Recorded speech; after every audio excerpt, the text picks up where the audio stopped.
Good afternoon. Today I'm going to be showing you 3 different ways to cook these fish. The first thing you got to do with your fish when you catch them, or when you're ready to cook them, is you got to descale them. Descale them and gut them. You don't have to fillet them, especially when you're in a survival situation. You're trying to get every last bit of nutrients that you need.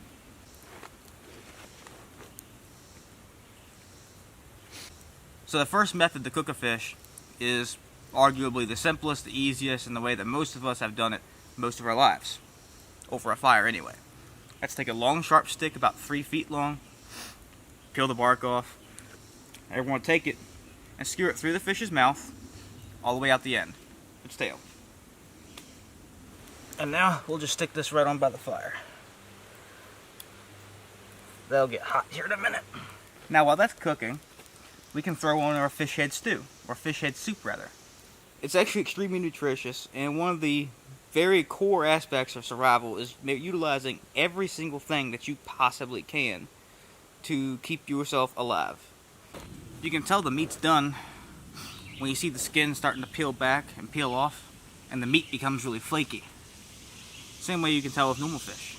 Alternatively, another way that you can cook fish is by taking the fish itself and wrapping it in a non-poisonous leaf. Optionally, you can also some seasonings.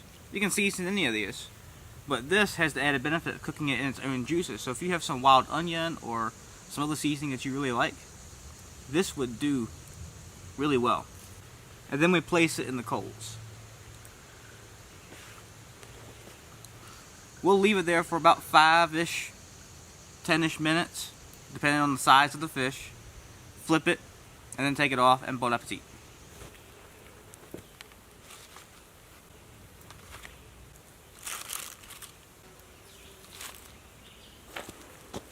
Alright, so that's 3 different ways to cook a fish out in the wild.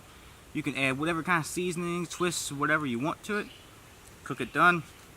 Bon appetit. Very nutritious for you. Very edible. Very simple. So with all that said, I'd like to thank y'all for watching. Don't forget to like, subscribe, and comment. If you haven't already, hit the bell dingling icon down below. And I'll see y'all in my next video.